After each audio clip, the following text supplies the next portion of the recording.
Գալա հեռուստաընկերության եթերում դուք դիտում եք կարևորի մասին հաղորդաշարը բարի օր։ Արտոնագրային վճարների մասին Հայաստանի Հանրապետության օրենքում կատարված վերջին փոփոխության մասին այսօր զրուցելու ենք բժիշկ ստոմատոլոգ Արմեն Վանցյանի հետ։ Պարոն Վանցյան, շնորհակալ եմ մեր հրավերն ընդունելու համար։ Եվ այսպես հունվարի 1-ից օրենքում կատարված փոփոխությունները անդրադարձան նաև ատամնաբուժական ծառայությունների վրա։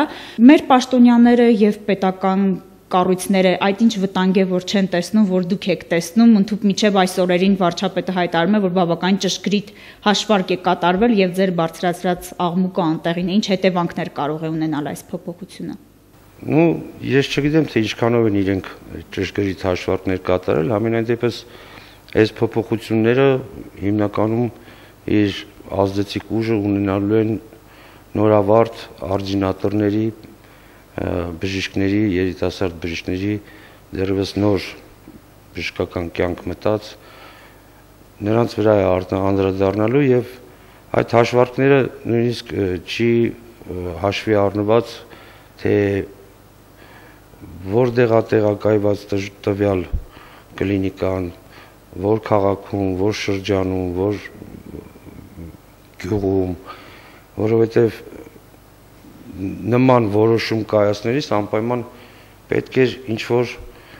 աուդիտներ անցկացնել, քրոնոմետրաժ են ասում, ինչ են ասում, այդպիսի միջոցառումներ պետք է անցկացնել, որպեսզի տեսնեին տվյալ բուժ հիմնարկությունը ինչ անցանելիություն ունի կոնտինգենտի։ Աղմուկը հիմնականում բարձրացնում են այդ կատեգորիայի մարդիկ, որոնք կարող է եւ այդ 60 կամ 80 հազար դրամը չաշխատեն, նույնիսկ եթե աշխատեն, ուղղակի աշխատեն միայն գալու աշխատանքի այդքան գումար հենց աշխատելու, որ մի ամսվա ընթացքում իրենք տուն գոնե այդքան գումար տանեն։ Դա մեկ, երկրորդը ըստեղ չի հաշվի առնվել բժիշկների կատեգորիաները, բացի որ նորավարտ են, բժիշկները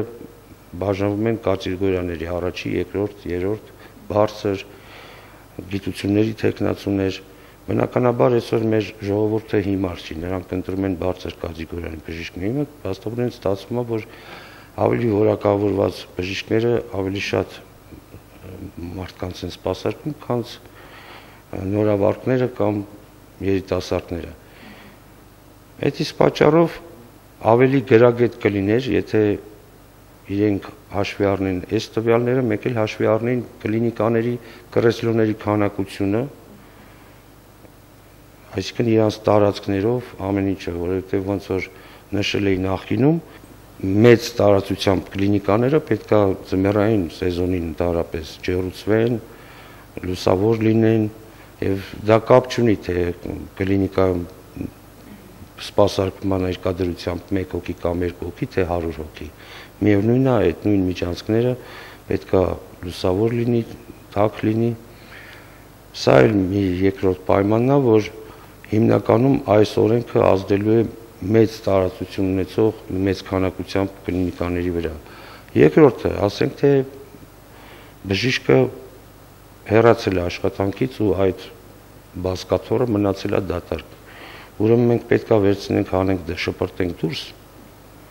թե սիրուն կլինիկայի մեջ, ասենք 2 կրեսլո, մյուսը վերցնենք ինչ-որ պոլիէթիլենային այդ բաներով,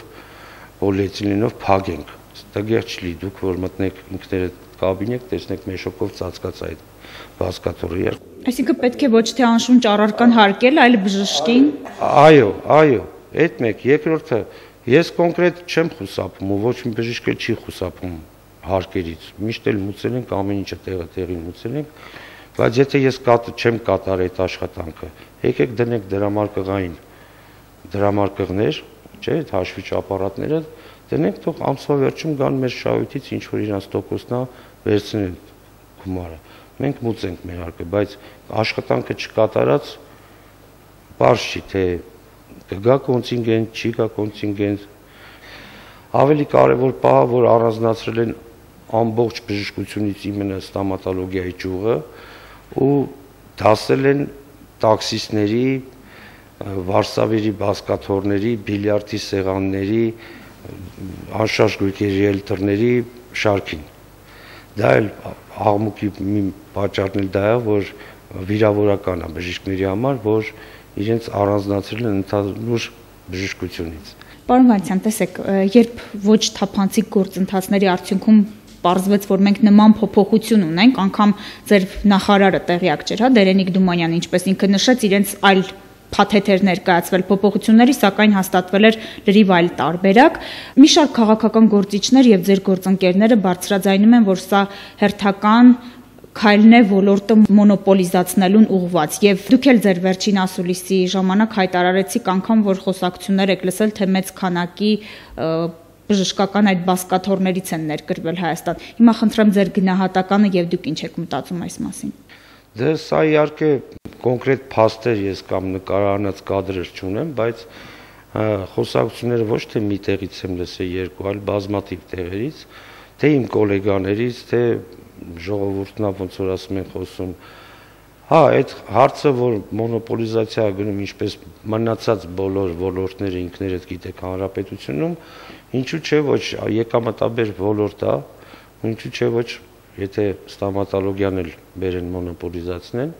դա խոսակցություններ գնում է, ժամանակը ցույց կտա, չգիտեմ թե ինչքանով դա ճիշտ կլինի, ամենայն դեպս նորից կայացած բժշկի համար դա դեր չի խաղում։ Դեր խաղալ զուտ այն բանով, որ բժիշկները իզուր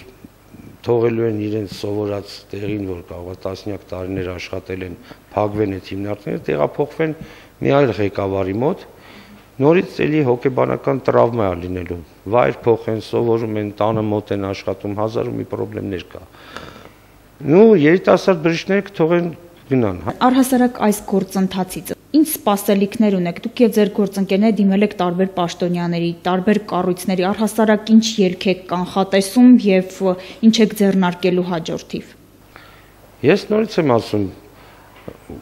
քանի որ սովոր չեն եղել երկար տարիներ, ասենք կոնկրետ իմ սերնդի 20-25 տարվա ստաժ ունեցող բժիշկները, սովոր չեն եղել նման հարկմուծելու, արտասովոր է, բայց մարդը գիտեք մի արարածա, որը ամեն ինչին հարմարվում է։ Ես ոչ մի ակնկալիք չունեմ, կարող է գումարային ինչ-որ փոփոխություն լինի, բայց որ օրենքը լրիվ վերացնեն, հանեն, ոնց որ սկզբից մենք պահանջում ենք մեր ժողովներով եւ այլն, դա չի տեղի ունենալու։ Ուղղակի կարող է ինչ-որ նստեն ընդհանուր մի հայտարարի կան, որ գները մի քիչ ցածրացնեն, շրջանների վերաբերյալ ավելի մեղմ լինի, որտեղ քաղաքում 1 միլիոնանոց քաղաքում պացիենտ չկա, այսօր միջանցքները դատարկ են ամբողջ կլինիկաներում, ես դες ասում եմ, հավաստիացնում եմ, որ վերջի կես տարում օրեցօր վատանում է։ Պլյուս այս արտագարկը, պլյուս հիվանդի գումարած հիվանդի այս տնտեսական վիճակը, եթե նախորդ տարիներում ես հասցրել եմ փառքաստու աշխատել խորհրդային միության, ամեն մի մարդ կարողանում էր ինչ որ գումար տարվա իր աշխատավարձից 10 ռուբլի դներ ու տարվա ընթացքում մեկ անգամ այցելեր մեր կլինիկա եւ միջամտություն ստանար, այսօր այդ հնարավորը ամբողջ ժողովուրդը կոպիտ ասած քյավթարման է գալի, մի հատ նայեք,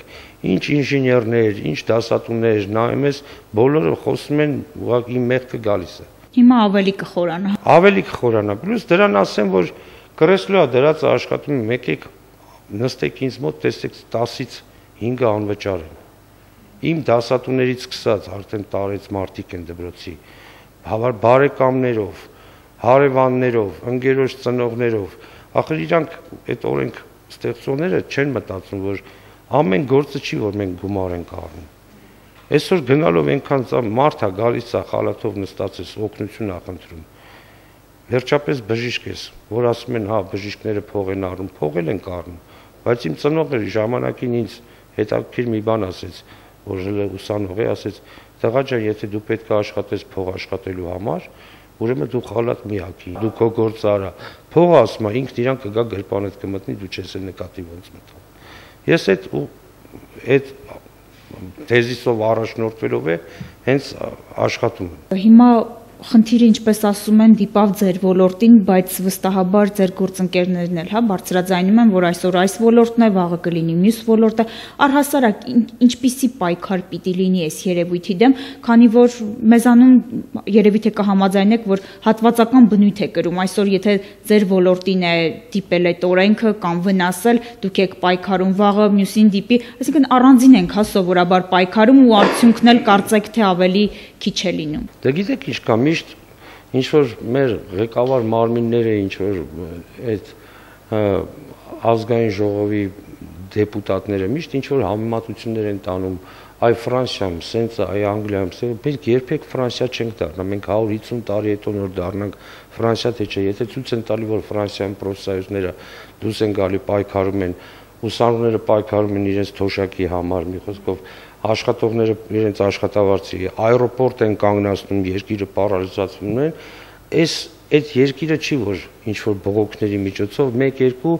1, 2, 3, 4 կհոգնեն, ինչպես հոգնեցին մնացած շարժումի ղեկավարները, կհոգնացնեն ու վաղը մյուս օր մարդ ենք, նորից եմ ասում, մնենց արարացենք, որ պետքա հարմարվենք։ Ուղղակի նորից եմ ասում, ես իմ այդքան դարդը չեմ։ Իմ համար 50-60 հազար մուծելը ես կայացած բժիշկ եմ, ճիշտ է, այդ 50-60 հազարը չէր խանգարի իմ երեխան էլ կուտեր, բայց եթե օրենքն է, մենք էլ համարվում ենք, որ այս երկրի քաղաքացիներն ենք, պարտավոր ենք, ես կուզենայի, որ օրենքը գործեր ամբողջ իր մեծ ոլորտով sense հաշվենք, օրենքը կուզենայի գործել, բայց այս երկրում օրենքը կա, գրած է, եթե նայես շատ լավ օրենք է, բայց օրենքը չի աշխատում բոլոր իր կետերով մեկ ու օրենքը չի աշխատում ամենակարևորը բոլորի համար չի աշխատում։ Ձեր ընկերներից շատերը երկիրը լքելու ճանապարհն են ընտրել։ Գնացել են։ Իմ երկու ընկերը արդեն գնացել են, մեկը Օմսկա գնացել, մյուսը Պրիբալտիկան երկիր։ Արդյոք սա ելք է։ Դե իրանց համար ելք է, բա ես արմատներ ունեմ, ես ասենք մեկը հարմարվում է գնում է, ես սովորող դպրոցական ուսանող երեխաներ ունեմ, ծնողների գերեզմաներ ունեմ, դժվար է գնալ հեռում։ Մեկ երկրորդը ես էլի գուցե քիչ վաստակեմ, որովհետև այսօր արդեն մենք նեղվում ենք, եթե նախկինում ասենք աշխատում էինք 3 անգամ ավել, սրանից 5, 6, 8 տարի առաջ, այսօր ոչ թե ես միայն, բոլորը կարող են դա փաստել, որ այսօր դաժե կայացած բժիշկը հիվանդի պակաս զգում է։ Դրան է բերելու։ Գնալը գնալու են, մնացողը մնալու է կամ թողելու է պրոֆիլը փորձի ուրիշ բանով զբաղվի, չեմ կարող ասել։ Հուսանք, որ ամեն ինչ լավ կլի, պետքա հույսով ապրում ենք, ամբողջ կյանքում ապրում ենք, այդ հույսով էլ պիտի շարունակենք, չգիտեմ ինչ կլինի վերջը։ Վերջը լավ է ասում է։ Հարգելի հեռուստայտողներ, դուք դիտում եք կարևորի մասին, այսօր այսքանը կհանդիպենք հաջորդիվ։